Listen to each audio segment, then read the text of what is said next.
In this video, I'm going to share with you what your first topic is going to be in your IELTS speaking test. Now, I know that this sounds like something amazing, that I can tell you what your first topic is going to be. But listen, I don't need a crystal ball or anything special to help me to predict this.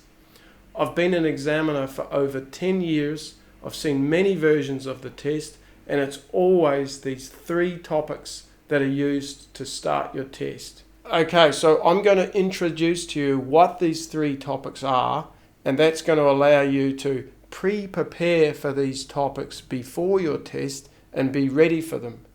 Know these three topics, be prepared for them, and you're going to get away to a good start in your IELTS speaking test.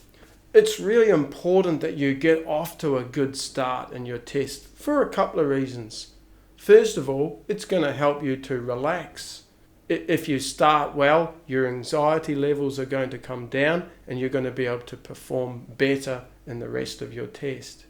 Not only that, but you're also going to make a positive first impression with the examiner.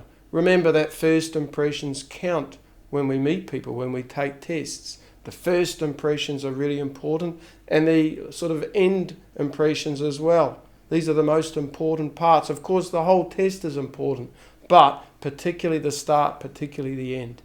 The start's important because it'll start giving the examiner some idea of what your level is.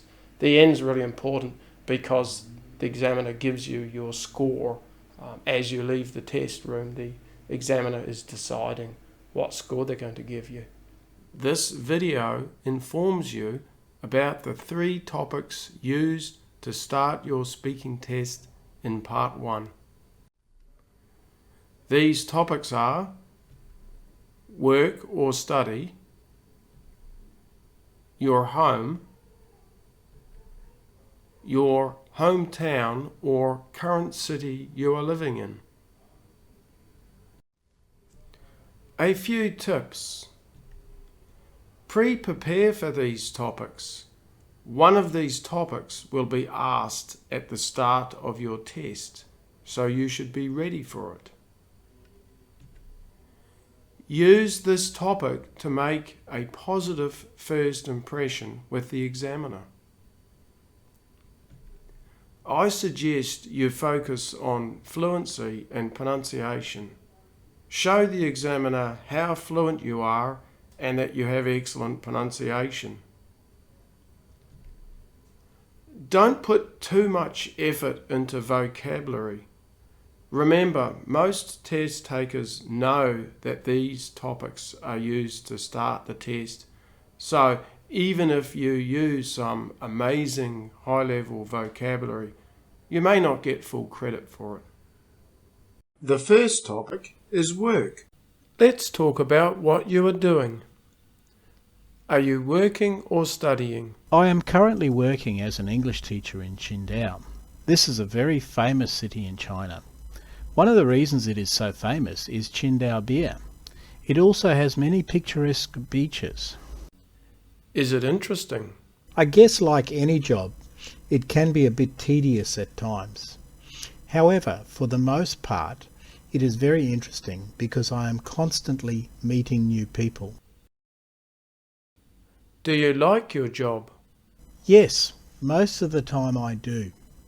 It's very rewarding to be able to help people every day, and the students here are very hardworking and fun to teach.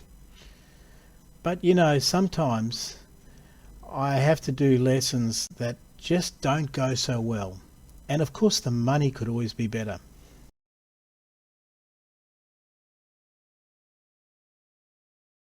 Do you work harder in the mornings or in the afternoons? I would have to say that I work harder in the afternoon. I normally only have 2 or 3 classes in the morning, and I start the day by doing all the planning for the day's lessons. This normally takes between an hour or 2, depending on the lessons. I then have to teach all afternoon. What are you studying?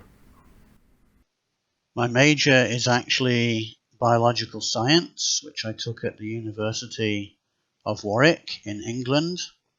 and I studied that for 3 years and graduated with a BSc Honours. I had to study things like animal and plant physiology and anatomy, genetics, and so on. Do you like your studies? Even from when I was a young boy at school, I enjoyed science, particularly biology. I loved going out at the weekend with my parents into the countryside to pick flowers and look for different little creatures like insects, spiders, and things like that. So I've always enjoyed biology. Why did you choose to study that subject? I decided to study biological science because, first of all, I enjoyed the subject, as I've mentioned, but also I found it very easy. It was not difficult to study biology, it seemed common sense, and so I wanted to learn as much as possible about the subject. Are your studies interesting? I actually found it very interesting, particularly the genetic side of it. We had to do little experiments with fruit flies, Drosophila, and see how they would change physically after mixing one type of fruit fly with another and seeing what the next generation looked like. Yeah, very interesting. Now let's discuss your home or accommodation. Do you live in a house or an apartment? I live in an apartment. You know, it always amazes me to hear some people in China refer to their apartment as a house. Perhaps they are confused because a house is a dwelling or home that is situated on its own piece of land. What are the differences regarding where you are living now and where you have lived in the past? When I was younger, I used to live in a small house in a village. There were a lot of animals in the yard, such as ducks, chickens, and pigs, which we used to breed so that we could sell them in the market. Now I am surrounded by concrete in a high-rise building, and the only animals I see might be a swallow flying past the window.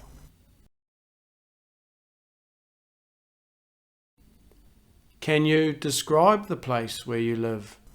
Well, the place that I live in is a pretty big place for a flat. It has 3 large bedrooms, one for my wife and I, and one for my young son. It also has a smaller bedroom that I currently use as a study and store some things in.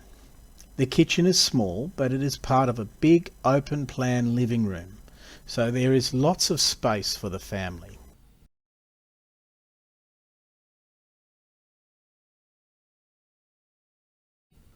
Which room does your family spend most of the time in? Of course, we spend most of the time that we are awake in the living room. As I said, it is an open plan living room with a small kitchen. This means that while my wife is cooking, we can still talk to each other about our day. How long have you lived there?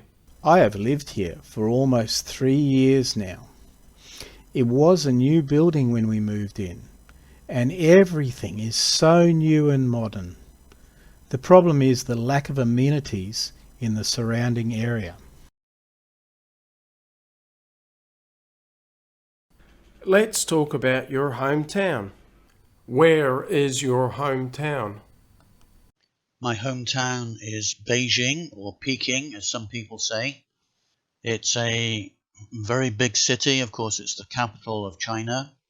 There are about 22 million people living there, and I believe it's the 3rd biggest city in the world. Is it a big city or a small place? As I've just mentioned, it's a very big city. I think it's the 3rd biggest city in the world. So it's certainly not a small place, but it's a city that I love. and I really want to stay here for as long as possible.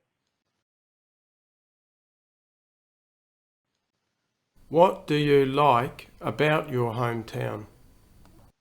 One thing I like about Beijing is it's very cosmopolitan. There are lots of expats here working in various industries, and so it's not so unusual to meet someone to talk to who's from a different country. And of course there's lots of entertainment here, both traditional Chinese entertainment plus more modern, and that's very exciting for me.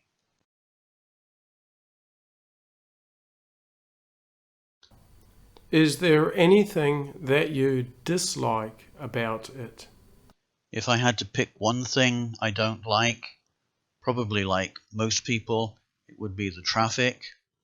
Although we have a good transportation system, sometimes there's congestion, and that of course takes up a lot of time. And pollution also is another issue. Do you think you will continue living there for a long time? Yes, I would like to live here for as long as possible. I do have an ambition in the future to live overseas, but I would certainly come back to Beijing again and live here in the future. In closing, I'd just like to emphasise a few key points. First, we know what these topics are, so we can pre-prepare for these topics. This is going to help you make a positive first impression with the examiner. As well as this, it's also going to get you off to a good start, help you relax, and ease you into the exam well. I hope you found this video useful, and if you did, please subscribe to me. This way you're going to get updates when I release new videos. As well as this, I'm putting a link at the end of this video, and you can go to this link to see other common questions that get asked in your IELTS speaking test, and this is updated for 2019. I'll also give you a couple of links to other videos that I think you might find useful in your test, and I hope that you have the time to go ahead and have a look at some of these other videos. I hope that you're finding my videos useful. I'm doing my best to release videos that will help you to prepare for your test and to get a higher score in your test. Good luck. I hope that you do well. Study smart, not hard.